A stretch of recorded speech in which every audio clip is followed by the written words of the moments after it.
So to me, investing a few minutes warming up before you play or practice is one of the lowest hanging fruits out there to improve golf performance. Now, ideally, this would be resistance and power based. So some strength training in the gym, throwing med balls around, jumps, etc. Or it could be putting a resistance band in your golf bag and using that. But for today, we're simply going to be using a golf club, so really quick and simple that everyone can do. So when we're warming up, we're looking to mobilize the main joints that we're going to be using in the golf swing itself, elevate the heart rate slightly, get blood flowing around the body, and finishing off with some more dynamic, powerful based exercises so that we are ready to go from that first shot. So we're going to start with some kayaks to take our shoulders through range of motion. So using my golf club, hands either side, stood normally, and I'm going to make a kayak motion, pushing the top hand down and across each time, staying fairly stable through the rest of the body, and just taking my shoulders through some movement. We'll do a couple more of them. And then we're going to come into some external rotation. So we know the shoulders go through external rotation in the golf swing. So this is very similar to the 1990 assessment. Overhand grip on the club. Again, stood normally, looking forward. We're going to come into this 90-degree position on each side between the wrist, the elbow and the shoulder. And we're slowly going to rotate the club up just above the head and then back down. So as I'm doing this, I don't want to let the shoulders hike up too much. I don't want to extend through the trunk, so I don't want to look like this. I'm just slowly working through my range of motion. Now your range of motion might be a little bit shorter, that's absolutely fine. Just work through your range of motion, taking the shoulders through that external rotation. From there, we're going to come into golf posture itself.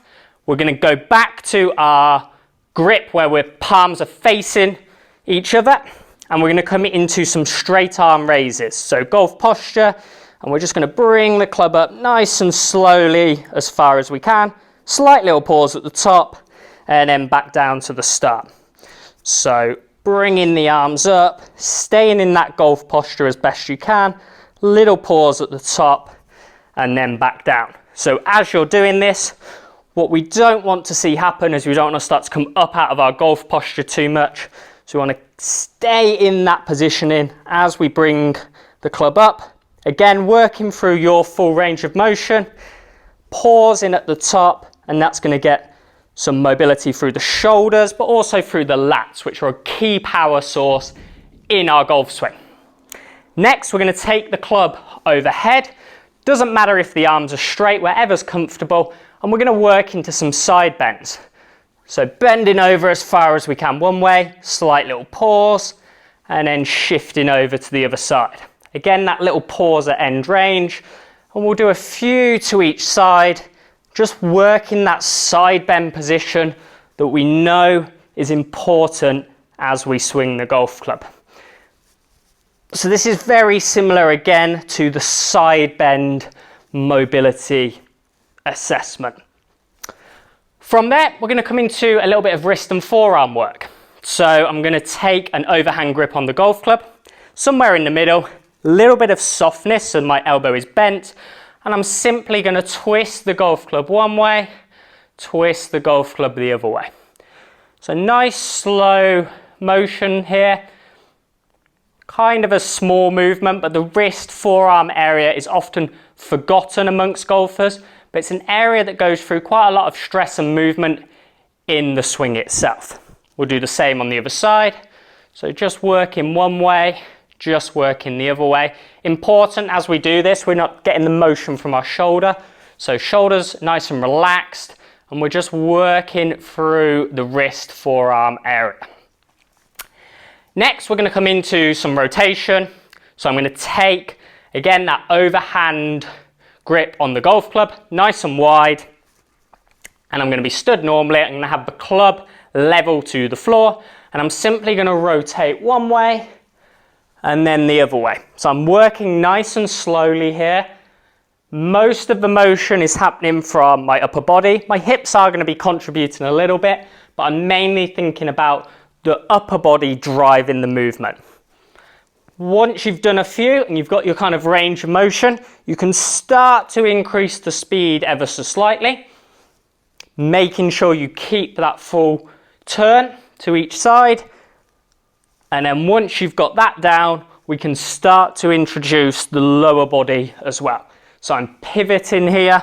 So this is going to resemble a similar pattern to the swing itself, keeping the club level to the floor. And if you feel comfortable, you can start to ramp up the speed a little bit, ensuring that the quality of the movement isn't compromised. Next, we're going to come into some lower body work. We're going to be using the club for a bit of balance. So I'm going to press the grip into the ground, and I'm going to go through some leg swings. This will just open up kind of the hamstrings, the back part of the leg, take the hip through some ranges of motion. As I'm doing this, I can explore some slightly different toe positions. So toe turned in a little bit, toe turned out a little bit, just to change the dynamics of the movement a fraction.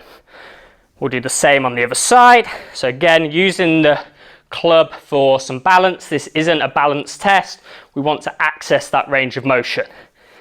As we're doing this, we're trying not to lean back too much, so we're trying to get the motion actually from the hip. Next, we're going to come into some hip hurdles. So again, I'm going to be using the club for a bit of balance, pressing the grip into the ground. I'm going to imagine a hurdle outside one of my legs, and I'm going to bring the knee up, go up and over the hurdle one way, up and over the hurdle the other way. The higher your imaginary hurdle, the harder the exercise is.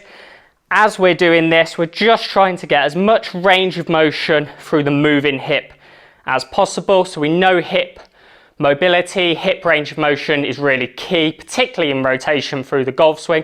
So we're just taking those joints through that range of motion. We'll do the same on the other side. Really important as we're doing this, we're not kind of tilting over too much and compensating. So we want to stay nice and strong and stable through the standing leg, staying nice and tall, and just moving this hip through a range of motion, up and over the hurdle one way, and then up and over the other way. Next, we're going to come into a split squat chop. So split squat position, both feet facing forward. I'm going to take a step and then just sink into the ground a little bit. So I want to feel nice and connected to the ground. If I've got my right foot forward, I'm going to place my right hand under on the golf club, left hand over. From here, getting nice and centered and grounded, and I'm going to rotate my upper body to the right and then back to the middle. So I'm staying centered in the ground, rotating as far as I can. The arms don't have to stay straight. We're just rotating and staying nice and stable through that lower body.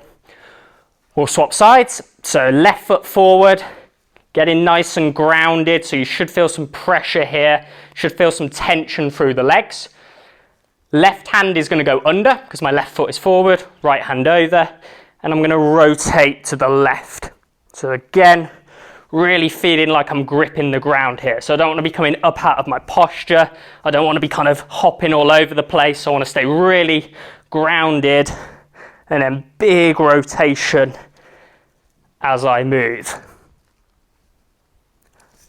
Final one for our warm-up. We're going to put the club down, and we're going to finish with a little bit more explosive movement. We're going to do some squat jumps. So goal here, athletic kind of starting position. We're going to jump into the air as high as we can and land in a soft athletic position. So we'll do 3 or 5 of these, just trying to jump a little bit higher each time. Really fire up that kind of explosive system that we need in our golf swing. So really trying to go down, explode, and land as softly as we can. So those landings are crucial. So So like we talked about in the standing long jump test, we want to make sure we land softly and in that athletic position each time. So that would be a quick dynamic warm-up using just a golf club. Simple to do before you play, before you practice, and you should notice the results when you start making those first few swings.